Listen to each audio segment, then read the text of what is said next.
Hi, welcome back to another episode of Graduating Grief with me, Christy. And me, May. Before we start, a very late Merry Christmas and Happy New Year to all of you. We did want to bring this back a lot sooner, but due to some personal dilemmas and uni being quite rammed in the January-February season, we'll, to be honest, we completely forgot about it. Today, we are incredibly lucky to be joined by University of Surrey Student Union President, Mr. Liam White. How are we? Yeah, I'm doing fantastic. Thank you.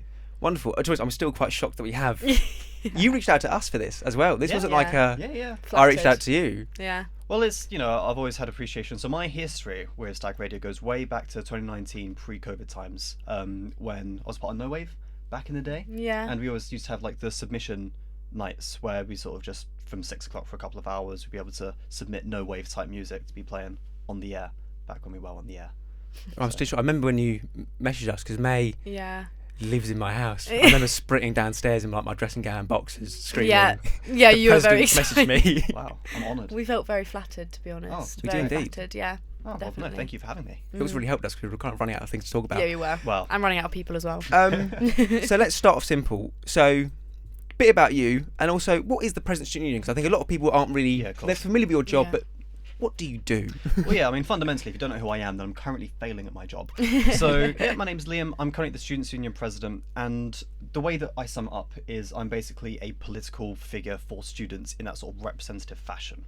So, I was a psychology student here. I graduated in 2023, so I did a 4-year psychology with a placement. And the way it works is, whilst you are a student, you can run for elections to stay on for another year. So, back in 2023, I ran to be your Vice President Support, currently what Samantha Buss is doing. And that's what I did last year. And then I loved the job so much and I didn't want to leave Surrey, and I still don't.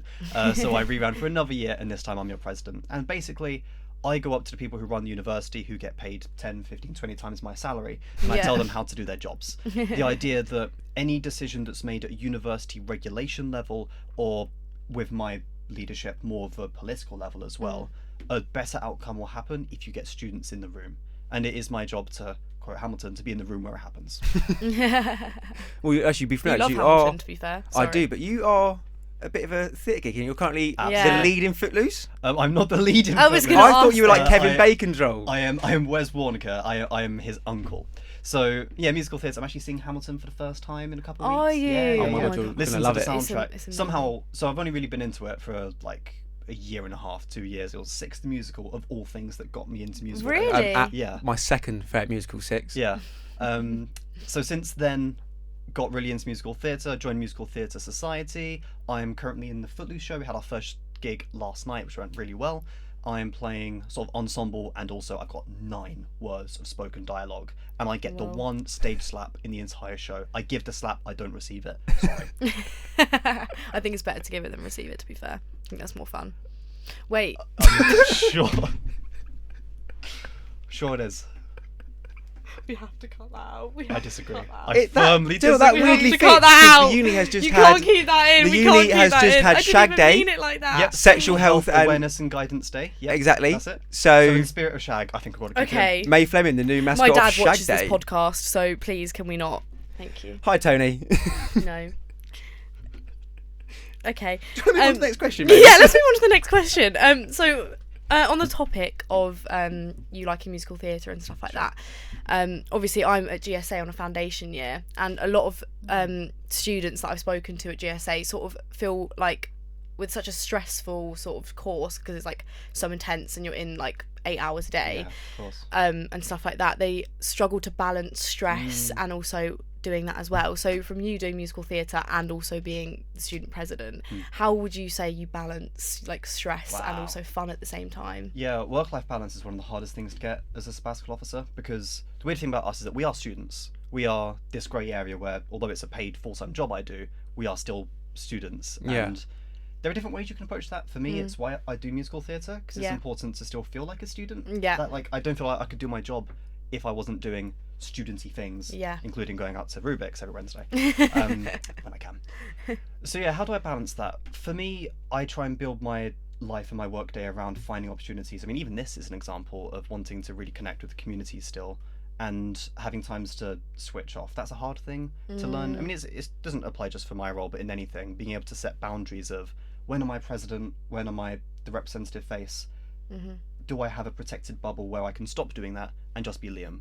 And musical theatre, most time when I go out, like, I try to keep that part of, oh, sorry, I'm not present right now, I'm just Liam. Yeah. Keep that divide, because it helps you sort of compartmentalize your stresses, and it stops you going home at the end of the day worried about how many emails you've got and an Yeah. event that's coming up and that kind of thing. Yeah, like separating work life sort of, and Exactly, then like exactly. home life at the same time. Yeah. Yeah. So, kind of going more then into your president role, Sure. it's clear what we have. So we spoke about it a lot, especially when we had Chaplain Duncan on with Yeah. us. Good friend of mine. So we've got great guy, great shirts. Yeah. Love him. To be honest. Yes, Yeah. loved his shirt. Iconic. Yeah. So we have the Wellbeing Centre, and as said there, we Mhm. have the chaplains. What other things could you think to introduce to uni? So obviously that I don't know if that'd be part of your role, more the VP of Sport, you just had her name Samantha. Samantha Buss. That's it. Yeah. She seems lovely as well. She's also out there on Shag Day too. Yeah. But so what other things could you think to kind of bring in, or for the well-being side of stuff to help Yeah, students? That's a really good question. That was the kind of thing that we had to think last year.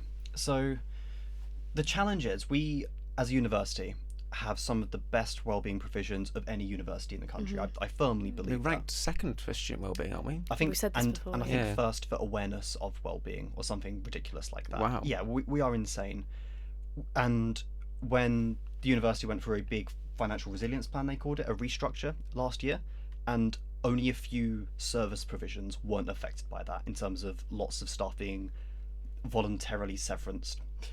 And we were one of them as a students' union because we get some money through subvention from the uni, and a sense of well-being Yeah. and disability and inclusion were those departments. So the university, even when it is, we need to find £20 million from somewhere, we need to Yeah. start cutting costs, they still Yeah, protected well-being provision.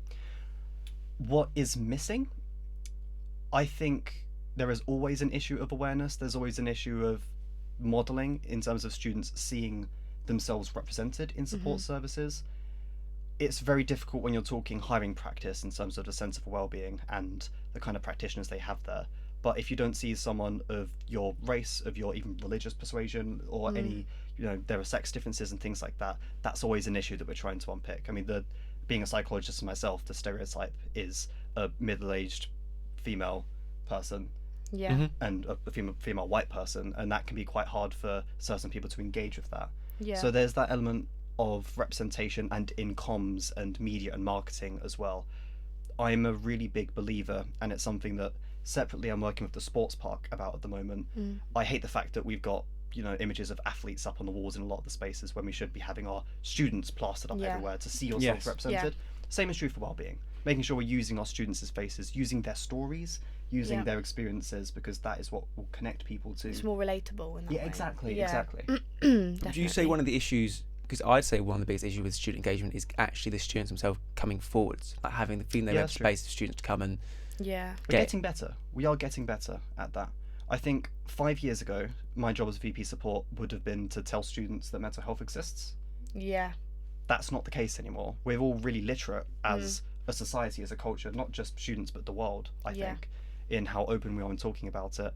But there's still the barrier of actually going and asking for help and knowing what that looks like.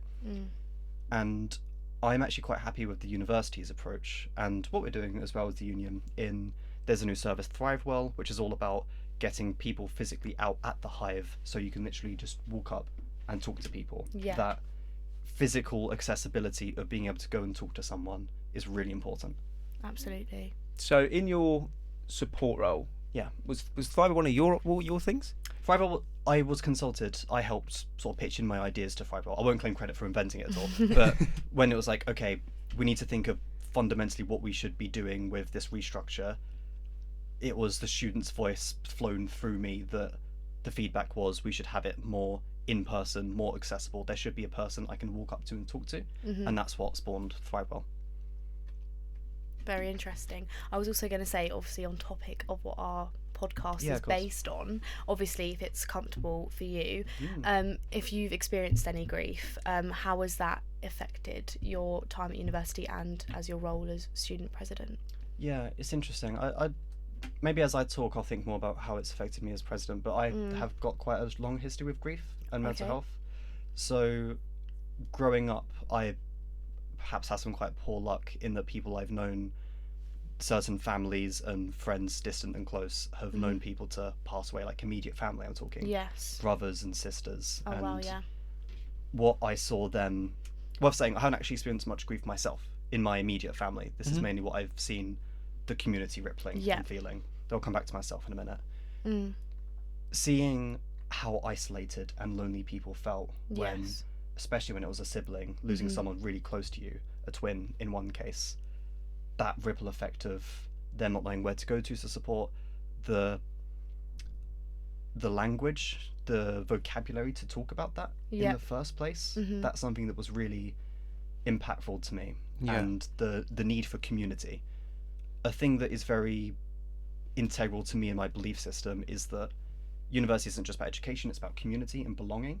And something that is very true with grief, in my opinion anyway, is that sense of community, in not processing it alone, but having a community that can back you up, not just in the sense of having a working group who can talk to you specifically about grief, but being able to have other friends to be able to find the joy in life again. Because something that I've experienced in other people, and in the cases where I've lost grandparents and pets even, because that's true for me. Of course, yeah. Having other people to be able to connect away from that and remind myself to not think about the concept of death, that can be really important to bring you out of that, and to really focus on what you care about as well. Yeah, definitely. Because we were talking on the way here about it. Yeah. We were saying about it's not always so much the actual kind of event itself, it's the ripple effect of grief. Yeah. Absolutely. So it sounds bad, we're kind of like weighing it up, because May and I have both lost our mums, and we're kind of saying what else could equal that? And we kind of said losing a sibling we thought would be the most harshest, because then it's the ripple effect it has on the parents and the remaining siblings. And then it's kind of trying to get yourself out of the hole it puts you in. Yeah, like having a constant reminder. Yeah, because with siblings, I think when you lose a sibling, you sort of then you look at your parents to be the stable role in the household, the one that sort of holds everything together. And then when one of your siblings is lost, that almost gets lost as well, because your parents are also grieving. So it's almost like, like you said, the ripple effect. Yeah, and that community piece I was talking about earlier. Yeah. A lot of people, their community is their family.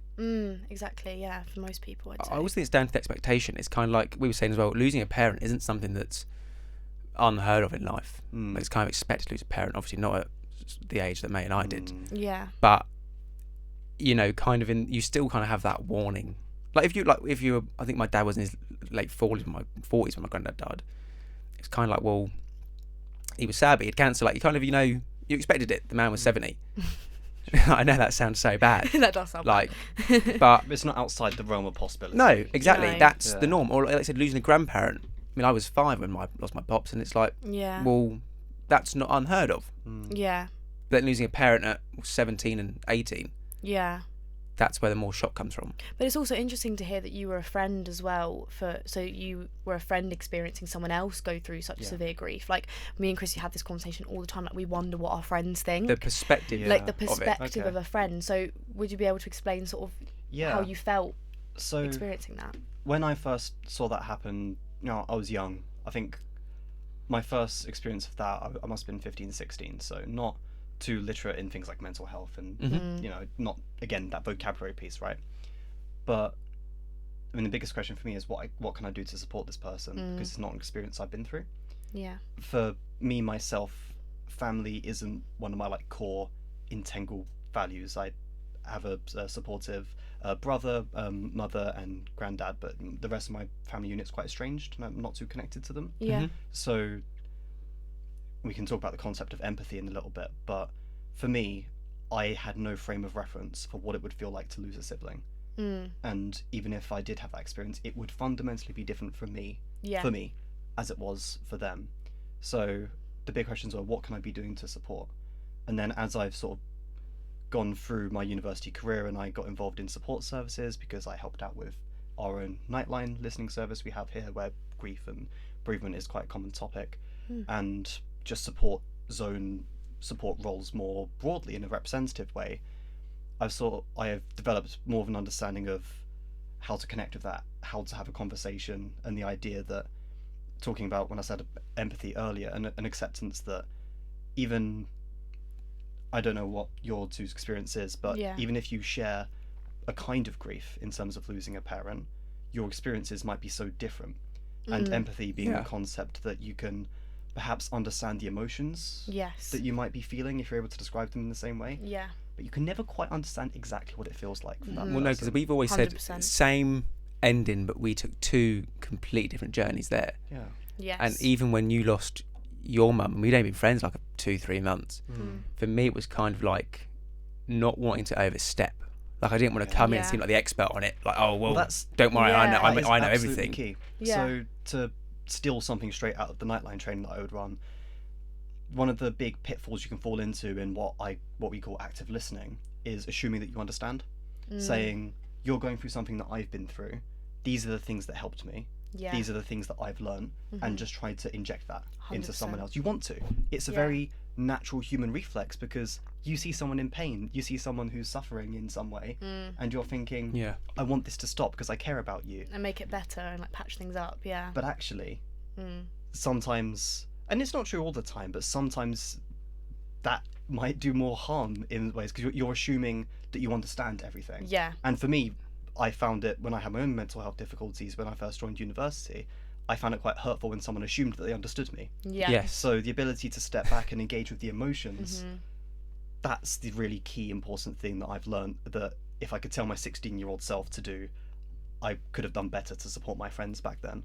That's the thing, because I Definitely. found for me the best thing to cope was normality. So again, I said it before on here, but I went, found out the Saturday, went back to school the Monday, like in sixth form. Wow. Yeah. I which is told, crazy. you know, my teachers were very much like, my teachers, they were very accommodating. That I had mocks coming up, they went, right, you've not got to sit them. Okay, that's all this and that. And I Yeah. turned around and said, no, I want to sit my mocks. If I'm talking in class, I still want to get detention. Like, I want Yeah. nothing to change. You know, tell as little people as you That's can. Because for me, it was a sense of home life was so changed, but I could still have some parts where, like, mum wasn't gone.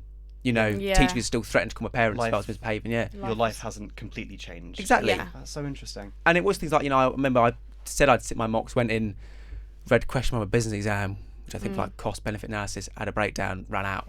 Yeah. So Exactly. I do look back and think it wasn't the best day. But even then, the teachers were like, "That's fine. You'll get your predicted grades." I'm glad you had that. Yeah. So it was kind of like I had a support network, but it was very much on my terms. Like they let me set myself up to fail, so to speak, Yeah. and then were still there to kind of catch me when it all came tumbling down. Yeah, but then there was times where you told me that when like my mum passed away, because it was after Christy, and like it was like he'd say things and I'm like I'd question you know, like without sounding rude, like, you know, I would never do that, like You give me why the would you do dirtiest looks. yeah, like why would you do that? That's just so bizarre to me. Like it just feels so unnatural. So that's so true when people say to me, you know, oh, but it's really good that you can relate to Christy, and it's like, and that obviously comes from a good place. I'm like, yeah, it's true, but you can't, because it's like we deal with things so differently, and we are our own people as well. So you deal with things differently regardless It's of just you. like, it's like also I'm quite jokey about it. So my mum's quite a jokey person, and you know, coming from like an Irish background, like death is not really something. It's a big celebration where I come from. It's not something to be sad about. You're meant to be joyous that someone's lived their life, and also from a Catholic background, it's like someone's got to go up to God. Yeah, of course. Now, whether that's something to be joyous about, I don't know. But in that sense, I'm quite jokey. You're not. No, not really. Okay. Well, it depends how awkward I feel in situations. Sometimes when something's a bit awkward, I'll make a joke, but that's and you watch know. the room go mild. it just goes silent. Yeah. but People then- could give a chuckle and like. Well, yeah, that's a good question. Do you ever feel awkward when people bring it up? You know, like as a friend or as someone that's. What, bereavement? Yeah, I Bereavement guess of so. someone? Obviously, you are the. Or awkward on behalf. Like, do you see like would you like be with your friend who that's lost someone, for example? Yeah. And you see people like ask quite intrusive questions. You see them become more quiet. And as a Yes. friend, do you sit there and kind of think like you need to Yeah. leave it be? Yeah, that's a good angle to come on. It's a difficult one though, because a core thing of active listening and empathy is there is no right answer. Yeah. And the wrong thing for me to do would be to walk up to someone, and I'll take an example of something that I had at university, is where a member of Ballroom and Latin Dance Club, which I was president of at the time, so I was sort of in a authoritative position there, I guess. But there was someone who was bereaved, they lost their mother, and someone made a quip about it, not in a mean way, but in an inappropriate way, Yeah. that they didn't quite read the room and the Yes. reality. And I did take them aside Happens afterwards. rather a lot.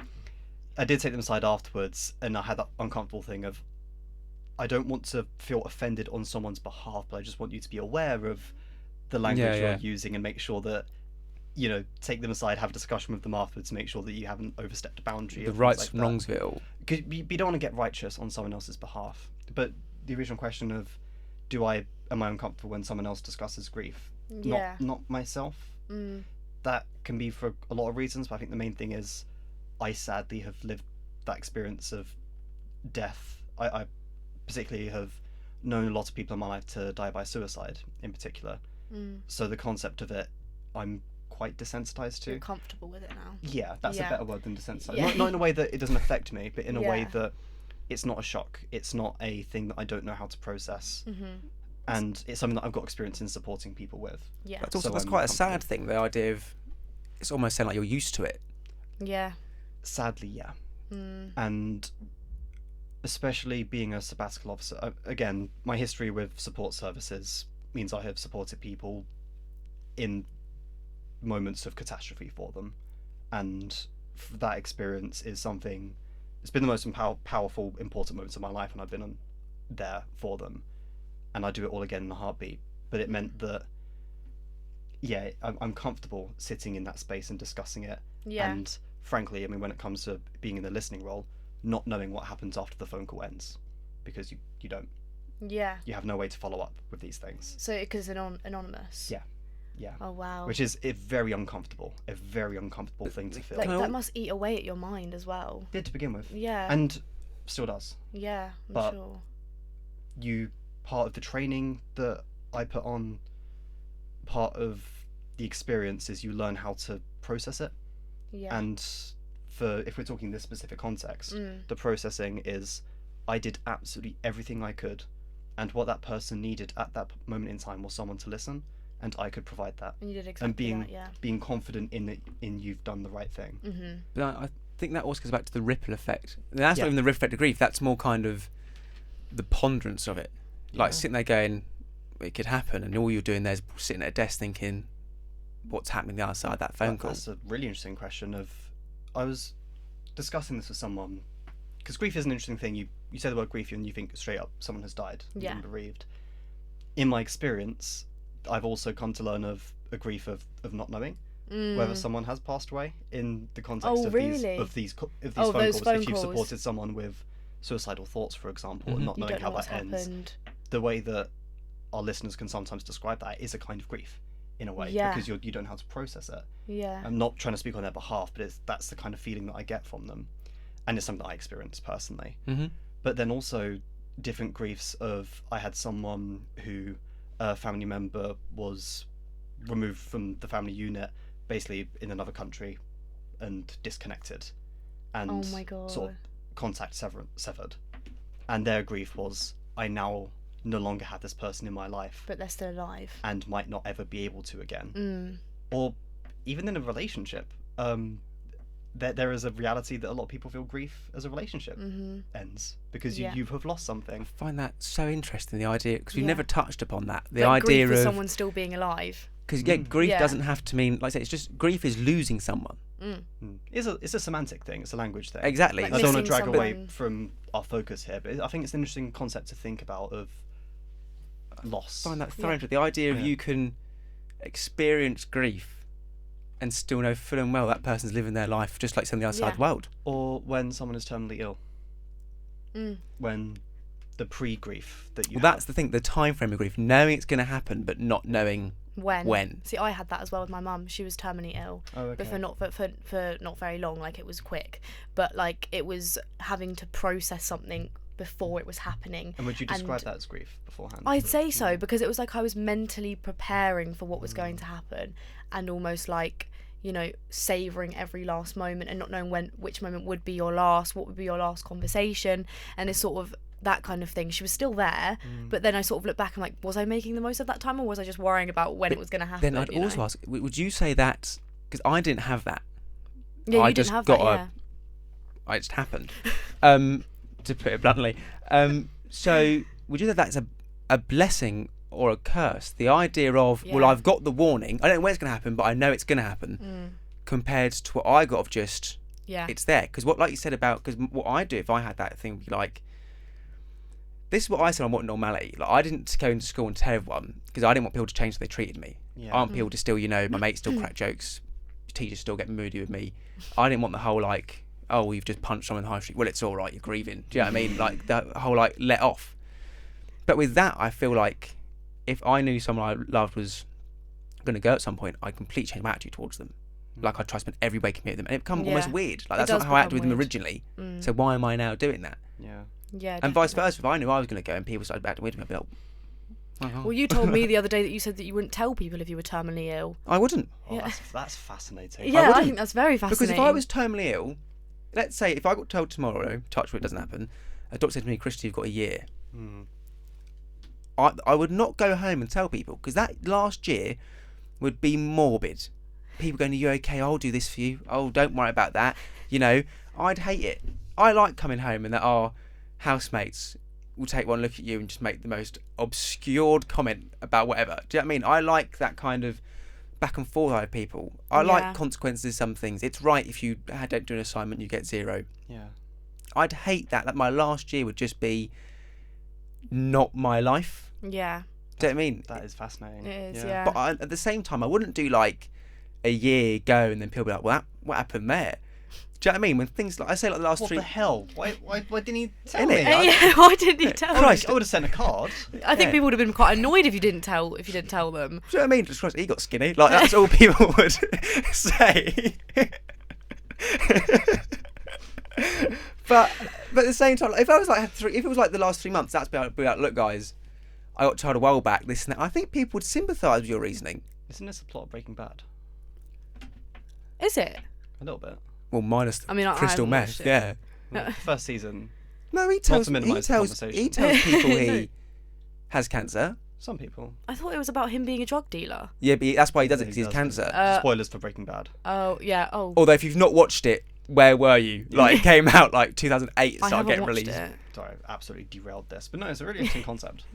But I think I bet money, not a lot, because student loans, you should really get on that. Not a lot, but I don't think I'd be alone in that. I think that's quite a normal concept, because again, I'd hate nothing more than people bending over backwards for me and changing my last year of life not being like the first 19. I can't relate to that. I'd want my last year to be the same. Yeah. I'd love people to I'd rally also around take me out for a a year. massive bank loan and just go ham. Do you know what I mean? Yeah. Vegas, 100 on red. Yeah. Do you know what I mean? Yeah. But I'd hate that. I hate when people like when I lost my mum, I liked that my mates were still my mates. And I get when people go, obviously people are like, my condolences for loss if you need anything here. But I also found people who I hadn't spoke to in years were messaging me like, oh, if you ever need anything. Well, that always and happens. it's like, you came to my school for a year in year 8. I don't remember your name. Like, obviously I wouldn't come to you. Yeah. Do you know what I mean? And but that's always coming from a good place. It's hard to I know that. establish. It really depends on the individual. But this is my thing. It's like, if you weren't my mate before, why are you my mate now?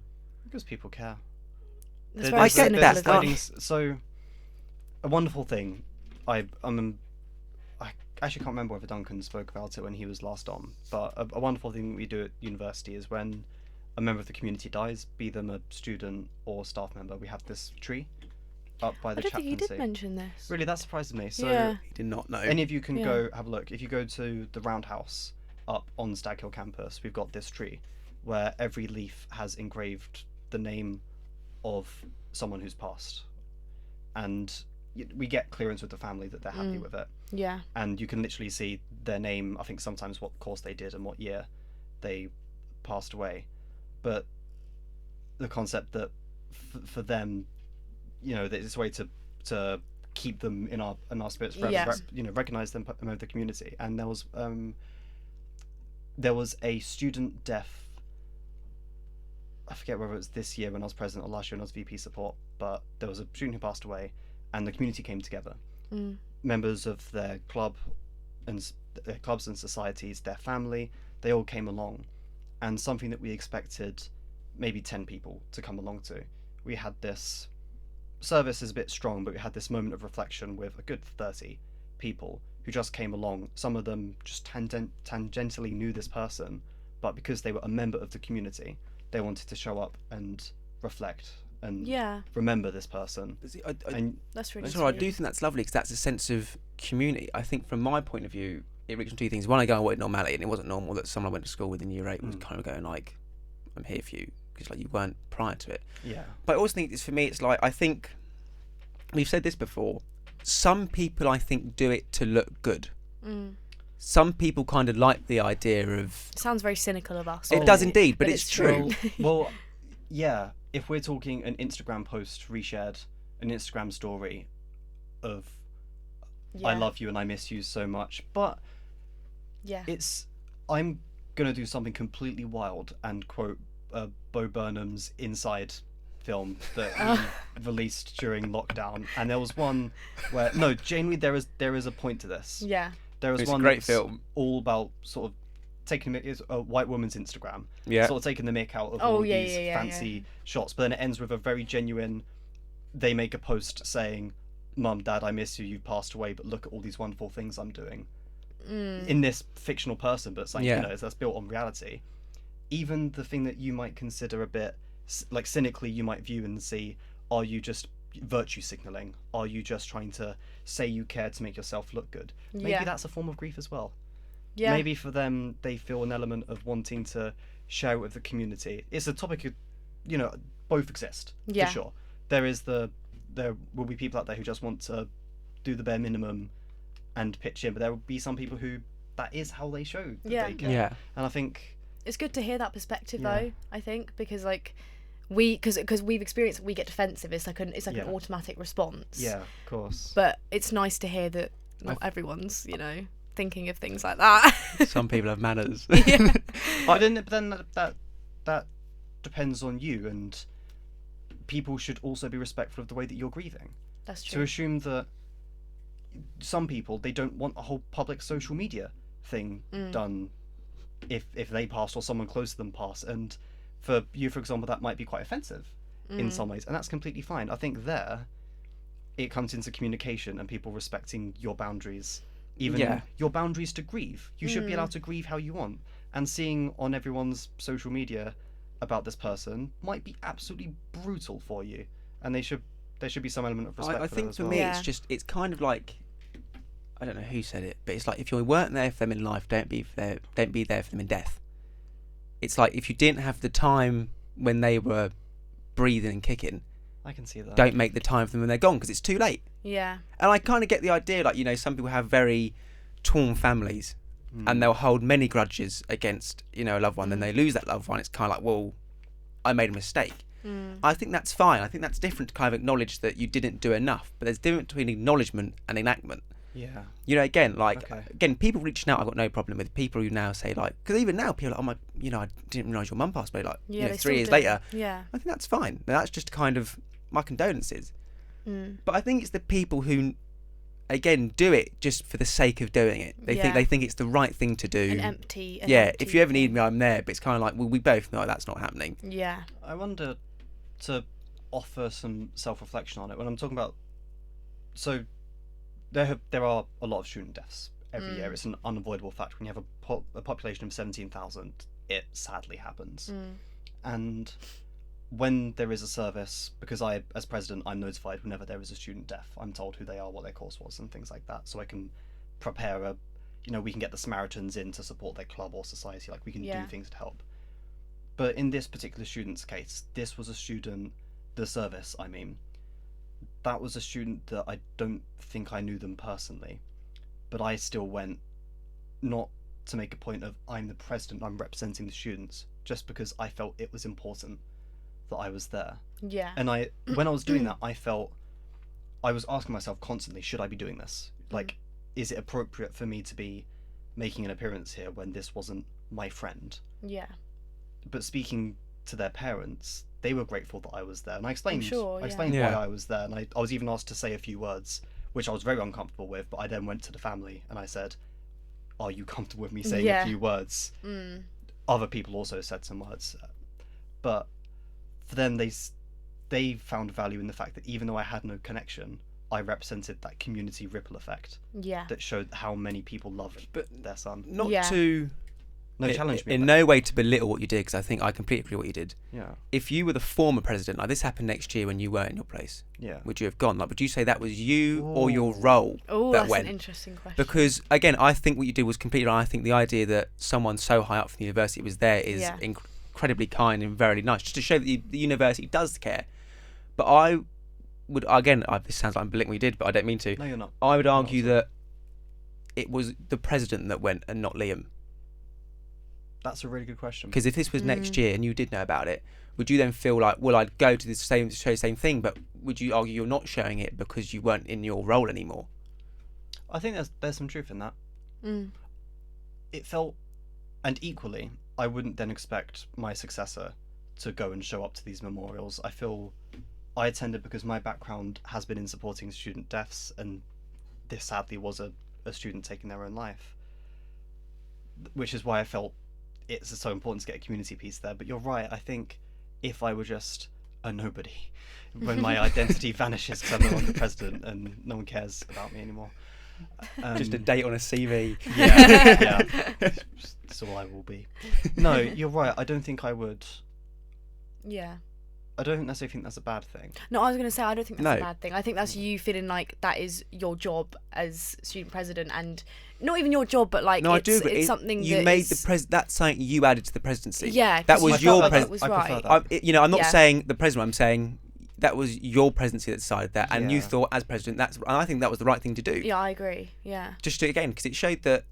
Because we are. I mean, I'm not going to sit here and say I know every 17,000 people at No, of course university. not. I'd say I can push to know about 10. Like that's where I'm listed. Do you know what I mean? But at the same time, it's like we are a community, and it's like if someone in my course dies, you know, I'm not going to sit and act like I was their best mate, but I would go Yeah, to you'd the still memorial go. and be Yeah. like, Yeah. well, I saw him right in the cell on once. That's a good example, because I can say I represented this person. Yeah, which Yeah. you, 'Cause which I you, did. 'Cause which yeah, you do. yeah, You do which you do, represent yeah. all of us, even when you're off in Hong Kong doing whatever it's up to. Were you in Making- Hong Kong? Yeah, I was in Hong Kong. Yeah. Making Can't it sound blame like you. I was off on a jolly. I was at an international conference representing our students Right, that sounds for bland. 4 days. So before it sounds like I went off gallivanting on university budget, it was like literally. Is 4 Hong Kong days. people go gallivanting? Yeah, of course it is. The I'd love to go to nightlife, Hong Kong. is pretty sick. For the 3 hours that I had of leisure, I did try out some of the bars. Did you? Did you go on your Wow. own, or did you go with people? We've completely derailed. I love this. Was it you? Was it you and the vice chancellor out on it? Yeah, myself and Max. No, not quite. Yeah, it was just myself. Really? Yeah, checking out. It was fun. It was great. That sounds Oh, so the Hangover fun. films. Right, Yeah. we've weirdly gone We've a lot got- longer. Yeah. So we ask all our guests one question to round up. Yeah. But I'm going to change it for you, which I think will be quite. I mean, so our last We're question. going off- Our last off question is what's your go-to advice for people suffering with grief? And the last two, Dr. Mark Shanahan and the chaplain, not that it's not great advice, have both said talk. That's the same best sort thing of to do. Yeah. So if I took that out of the scenario, and we live in a world where people can't talk, And you're not allowed to say that. yeah, Excellent question. Grieve in your own way. I like that. The I like scary thing with social media specifically is there is a zeitgeist about doing things the right way. Yeah. That a person who is grieving looks like this. Because there is an element, I hate to use the word, but of glamour of it for a lot of people in seeing this is how I should be presenting my feelings right now. This is how I should be talking about it. So I can't say the word talk. But Communicating. Beep that. whilst I would agree that communicating is really important, having an opportunity to self-reflect, being able to try things like you did, actually, I think that's quite admirable, of saying, I'm going to try engaging as a Just student. throw into the deep end, or Not being afraid to try out different ways of grieving to find what works. In the same way with anything with mental health. For some people, picking up a self-help book and reading that and going, okay, these are the steps I can take to improve my life, or these are the steps to grieving, that might be absolutely perfect for what they need. For me, that doesn't work at all. I don't do self-help. It doesn't work for me. yeah, So for me, it would be about finding what are my own values, what are the things I need, and for me, it is community and someone to talk to, but I can't do that. So finding a community and finding a hobby and finding a distraction for me. So my advice would be to grieve in your own way, spend some time to reflect on what that will be, and allow yourself to make a mistake and grieve in the wrong way so you can find the right way. I really The wrong way like for that. the wrong way for you. I really like that you've Yeah. added. Christ, no wonder you won an election. I really like that you Starstruck. 4 times. you in it. Yeah. That you've added like perspectives to grief, but it's not like what we were doing was like a religious perspective and a teacher's perspective. It's kind of like you've given levels to it. Yeah. which I really like. And I've also never heard that before. I don't think anyone has ever told me, like, try different ways to grieve. Like, you know, like, I've never had anyone tell me that before. Which I find really odd. Because again, I'm one of four, and my 3 older siblings, we all took such different approaches. And I think we're all at such different points, but we all kind of know that. Yeah, and you just accept it, don't you? And it's so odd, like, again, because we obviously been raised for that, but we all took such, like you said, we all tried different things. And I think we all kind of we all failed in our own way. Like, well, I'll do what he's doing, and my sister's like, well, I'll do what my younger brother's doing. Like, we all kind of we're like, well, that's rubbish. Why did you try that in the first place? Like, but I really like that levels to it. Yeah. Well, I opened by saying I have the unfortunate reality that I have known a lot of people to pass away in my life, and I've known too many people to die by suicide specifically, and that's meant that I have seen a lot of people do it in their own way and be okay with it. I've seen people grieve in different ways. I've spoken to them. My role as an active listener means that I'm often facilitating that conversation that they would have with themselves, but they need to talk at someone. Sorry, I'm not allowed to talk about talking still. Let me know when that ban is lifted. But that just means that I have that, I feel uncomfortable saying this a bit, but I have the privilege to have had that experience. Not that I want that to happen to anybody, but I'm grateful that I've been able to listen to these stories and be around these people, because it's meant that I have an understanding of how to support other people. Absolutely. And I can share that message with you and anyone who's listening of the fact that there are different paths and it is completely okay. Well, I mean, you've been amazing, cracking. Yeah. You can't run for the third term, can you? No, I can't. 1994 Education Act, look it up. It means I'm only allowed to have 2 sabbatical officer terms. Sorry. Well, whoever wrote that was a word you can't say on YouTube. Who's doing outro? Can you?